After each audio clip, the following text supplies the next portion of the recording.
You would say that, obviously you would say you inherited a successful business? I did. Okay. Now, a lot of people watching this, Wheels and Wealth, would say, well, this guy didn't establish this business, so he didn't work hard to establish it. It was already built. That's a fair criticism if you don't know my story. So let's hear it.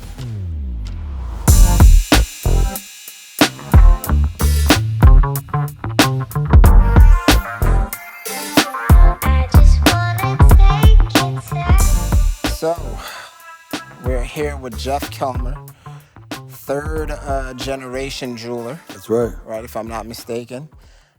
Several other business ventures that you'll highlight for us today. Mm-hmm. You and I had a chance, so we met. Has it been a year yet? It's been a year. Yeah, we met about a year ago, and It has been a year. Oddly enough, we met over this fantastic Alpina B7 that you had. Me being the car geek that I am, you were already sitting down in an Italian steakhouse, and I saw the car outside, and I asked you, I think if it was you looked like you owned the B7, and I said, well, who owns, is that yours? And I said, man, I love that car, and it's been a great acquaintanceship, turned into a friendship, developing there ever since. Glad to have you with us today, and we had a chance to review your car a little bit earlier. And now we want to know all about Jeff and who you are, where you're from, your story, and how you do what you do that allows you to be in a position to own and drive and enjoy an Alpina B7 of this magnitude. Well, I feel like talking about it again. It's so gorgeous, but go on. I got some stories for you. I'm happy to share. Take it away. So, third generation jeweler, where you at? Yeah, so I'm a third generation jeweler. Mm-hmm. We were operating 3 stores out of the tri-state area. Okay. Philadelphia, Walnut Street. We had a store on Chestnut Street. We had moved, but we ended up next door to Lebec Finn. And the name of your store Kellmer is? Jewelers. Kellmer It Jewelers. was Jack Kellmer Company. My grandfather is Jack Kellmer. Yeah. My father's Jim. I'm Jeff. So it was 3 generations. It was destiny. Right? So we're talking like how many years? 1936. Wow. So I'm like into the mid-80s. Yeah. So, I mean, the interesting story, is that growing up, I really didn't know that much about the business because they would hand me a rag and some spritzer spray of Windex, and they'd say, go clean the showcases, because it was a huge store. Okay.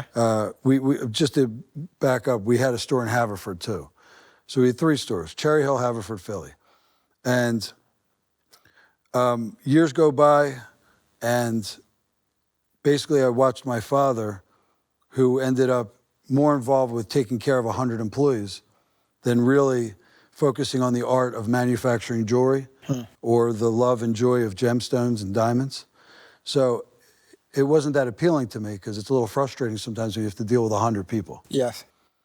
I went to college. I thought I was going to become a chef, and I got hurt playing football. And I went to work with my father for a bit. He had said to me, why don't you come join me for a minute and see what we're doing here? And it was like the veil came off. I just saw everything that goes on behind the scenes to manufacture, create the beautiful jewelry that we sell. And I said, that's what I want to do. And so I'm very lucky because I found very early on, this is going back to 1999, something that I'm passionate about. And I would hope that whatever message comes through in our interview today, if you feel like you absolutely love what you do, and everybody's telling you to work hard, work hard, work hard, it doesn't feel like hard work. I'm blessed. I love what I do. I get to experience dealing with clients that put their trust and money and big events into me as to you create something for whatever event that is, anniversary, birth of a child, engagement.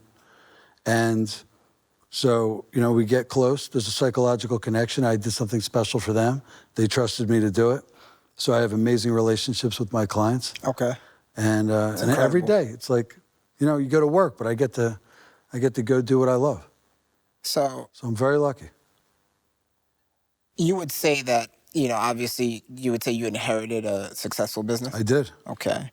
Now, a lot of people watching that, or watching this, Wheels and Wealth, would say, well, this guy didn't establish this business, so he didn't work hard to establish it. It was already built. That's a fair criticism if you don't know my story. So let's hear it. My father was fortunate enough to own the real estate because of some smart business decisions where we operated. Okay. And before the recession of 2008, 2009, he sold all the real estate and retired. So he owned He owned Walnut Street, he owned Cherry Hill, and he owned Haverford, where we operated our businesses. So for our viewers that are not in the greater Philadelphia area, I'm not as familiar with the value of the real estate in Haverford, but I know the value of the real estate on Walnut Street. Walnut Street was the premier street next to the five-star restaurant, the only five-star restaurant in the area, Lebec Finn. Yeah. Across the street from Tiffany and Company. Wow. So we were in good company in the retail sector of Philadelphia. And we had an opportunity, he had an opportunity, and he said, you have to figure your life out, do what you want. If you want to carry on the last name, because it's my last name. Yes. We're not selling it. You know, we're not selling the goodwill of Jack Kellmer Company. But I started, I mean, I will always give credit to my grandfather and my father. Yeah. The last name in this market, it stands for honesty, very high quality, the integrity behind everything that we do in the business. And, you know, am I fortunate? Of course, I'll never deny it. I didn't start the business. But when they closed, I restarted, and I had an opportunity to build a retail business that is also private, and my office space looks like a lodge in the Adirondacks. It's a very cozy feel. I feel like I'm in my space. Here we are with your little bourbon tray and our comfortable leather chairs, tufted leather chairs. Right. This is the environment. Yes. This is how it feels when you're in my store. There's nobody saying, you know, how can I help you today? That's not the way it goes down in my jewelry store. We either say, who sent you? It's all referrals. I don't market very much in magazines or radio. I rely on my clients who have some influence in their circles, and they share the experience they had in my store with their friends, and I get 95% of my business is referrals. Detail in there, some type of blue metallic in there. It's absolutely incredible. Functional vents that are closed right now, so when the car is running, these things open up to add some extra cooling in, which is absolutely incredible. Yeah, it cools off every time after you, when you turn the engine off. Yeah, I love that, man. That Alpina lip. Oh my goodness. Woo! See, there are BMW 7 Series, and then there are Alpinas. Well, right? That's why when they take it off the lot at the BMW manufacturer and they bring it over to Alpina, they strip the whole car down. And they build it back from the ground up, and then they rip it down the Autobahn in Germany. Wow. So incredible, man. It better be special. How many horses? What are we at, 600? 600, yep, just about. 600 horses, 21-inch wheels. Proprietary rims. Yeah. 22-inch. You know those Alpinas when you see them. Yes. Yeah. So how long has it been since you've reestablished and rebranded the company? I reestablished in 2009. Wow. Do you have siblings? I do. I have a brother who's a aspiring actor. And cousins? I do, but they're not in the business. Okay, so everybody decided who used to work in the business, because most of them did. They all went and either went back to school, got their master's degrees, pursued other careers. Do you feel a duty? Do you feel a certain, is there any anxiety, or do you feel a certain level of pressure having to continue a family legacy, or choosing to continue a family legacy, and I guess bearing that weight on your shoulders with nearly an almost, at this point, 100-year history to make sure that the brand is successful specifically because of that reason? That's a great question. So I have a lot of momentum. Okay. And we work very hard. I have an amazing team of people who assist me in my office. And by assist, and I'll get to this in a little bit, I have people who help me with my weaknesses. And that's a very important part of, I think, becoming successful. What are some of those weaknesses? Well, if you ask my mom and dad, it's a little different than if you ask me. But Okay, so if we were asking mom and dad, what would they say? so, so let's get to the real weakness. So I have a learning disability. Really? Yes. And I went to a school for kids with high IQs, but learning differences from about 3rd through 6th grade. And I had extra help my whole life. But I will say that what that did for me was it laid the foundation for understanding how hard you have to work to succeed at just about anything.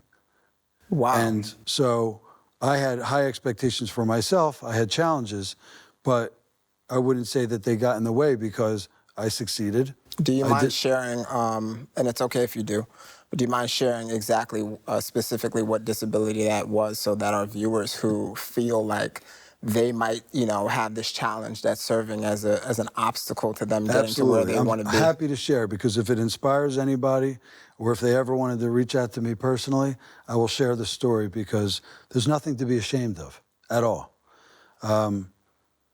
It's an auditory processing dyslexia. Okay. And I definitely have to go over things several times to comprehend them. Not necessarily so much in my day-to-day business activities. Yes. But if I pick up a book, it might take me a little bit longer to read.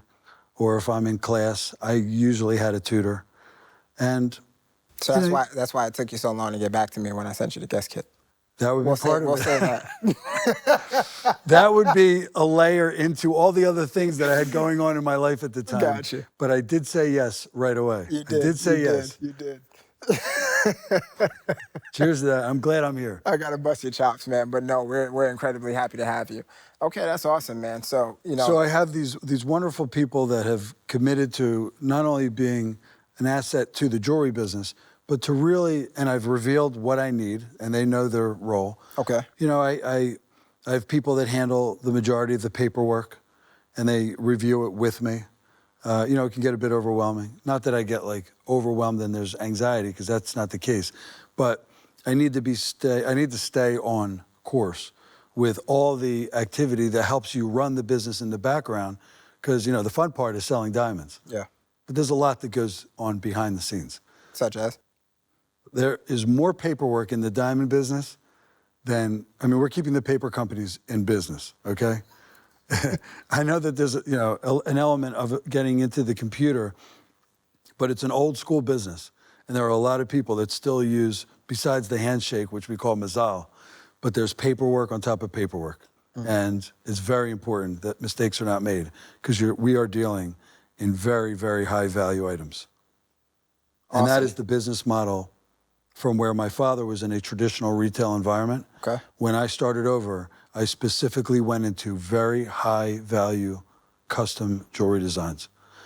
I wanted to deal with high net worth individuals. I figured, and I can talk to just about anybody.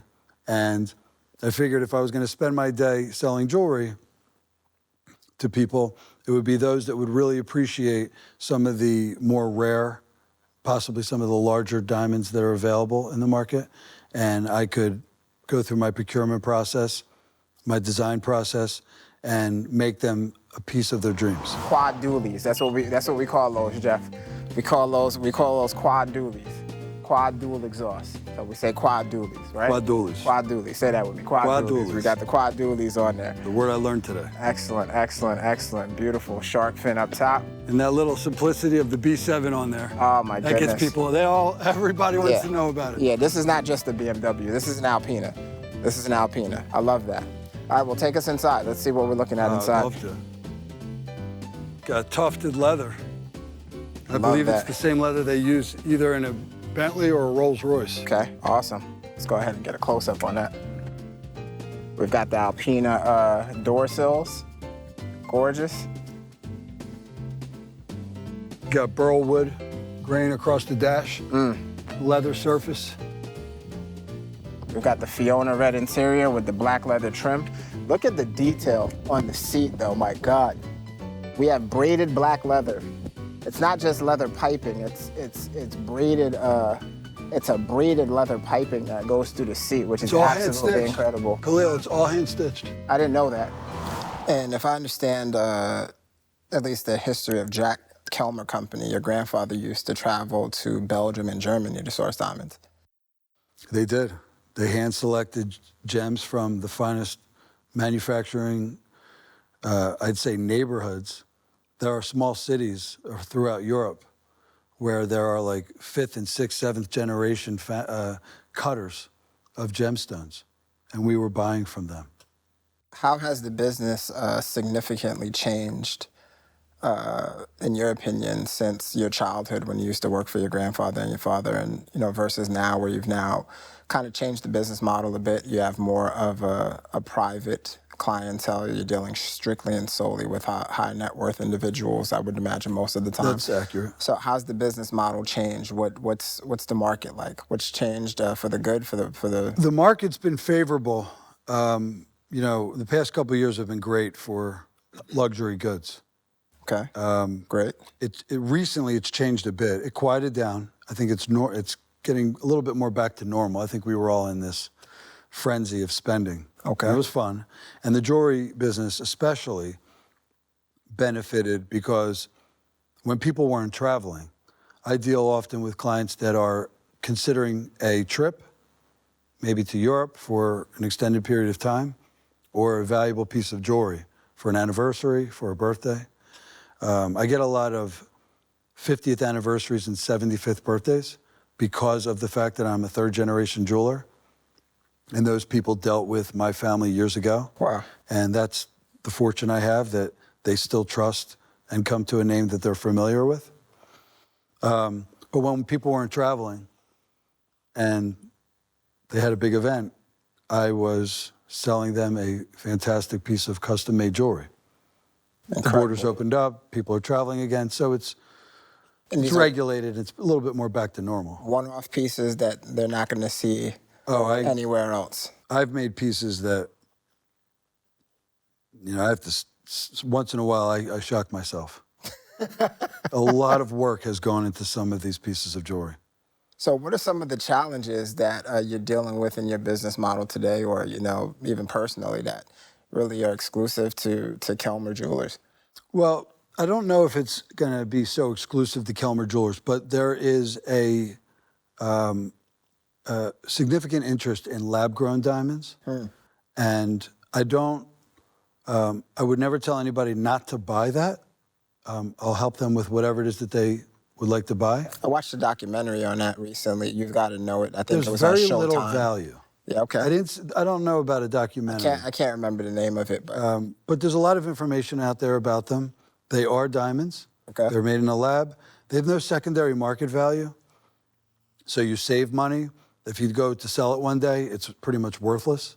But it tests as a diamond. It looks like a diamond because it is a diamond. So, I suppose if somebody wants something to look over the top or large, and they have a minimum budget, the same budget for a 1 carat, as we call it, mined diamond, which comes from the earth, that same stone in a lab grown could be twice or almost 2.5 times the size. And that's affecting the business. Most of my clients are still purists and want the actual thing from the earth. Thank God, because that's really the business I want to be in. But it's getting headway. People are more familiar with it, and it has to be addressed. Like, you can't ignore it. In the luxury business, you should know about it, you should address it, and if your clientele wants it, help them, because or else they're going to go somewhere else. Do you see a day anytime soon where collectively we don't place the same value on diamonds that we used to? Absolutely not. Why?